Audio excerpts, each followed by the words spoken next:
Thank you. Good news for your son. A gift you can get him, and I would get him if I should get him and present to you, is you can buy steel straws, and he'll have his own straw to get his milkshake out of, and it'll be real cold when it comes up, which is a nice feeling. Plastic does not give you that nice feeling, but a cold steel straw is a very attractive thing. On the internet, you can get them a set of 20 for $9.99, wholesale, Amazon.com. Mr. Cohen, his birthday was 2 weeks ago. Oh, wow. We accept. Would he still accept gifts? Oh, absolutely. Good. Well, I will get him one. Thank I'll you. get him a set. I've got a friend in Los Angeles who's big in the Anti-Plastics Coalition, Deanna Cohen, no relation, and she's given me steel straws. And I don't use straws that much, but when I do, I find a great sense of tactical, pleasure out of using that steel straw, which I never got out of a plastic straw, or certainly not a paper straw. So this is a whole new day for everybody, really.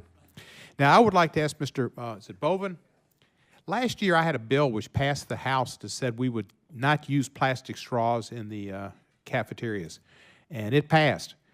But it passed over the objections of Dow Chemical, I think.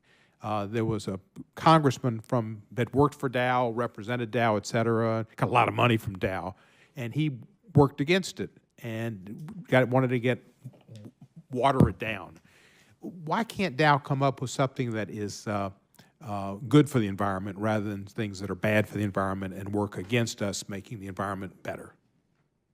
Congressman, thank you for your question. I'm sure your thank you is not what you really meant, but thank you for saying that.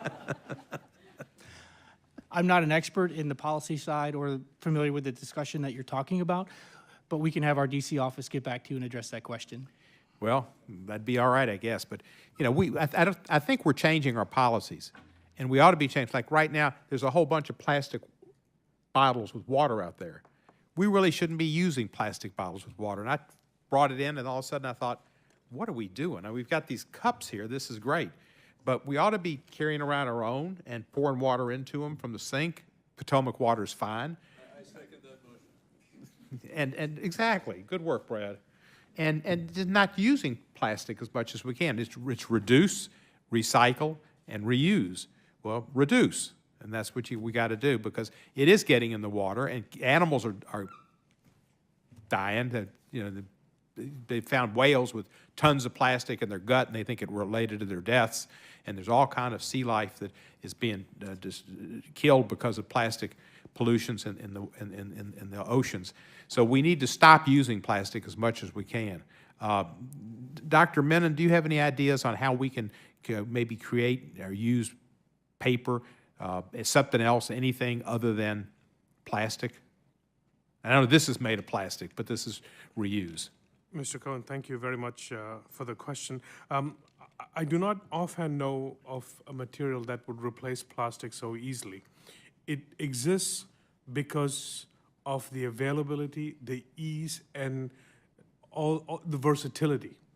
So it is not easily replaced, but maybe there are plant fiber solutions we could think of that would be easier to at least degrade easily.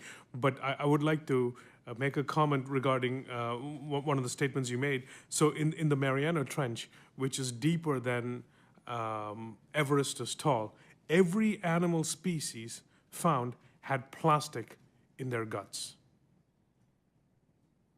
So this is where we are when it comes to plastics recycling. And plastics recycling in the ocean, that's an entirely different, so that's an impossible task. It shouldn't get there in the first place. Yeah, well, we need to find a way to reuse or reduce our use of plastics and then reuse whenever possible. And recycling is great, and I recycle everything I can, and I hope Memphis does a good job on it.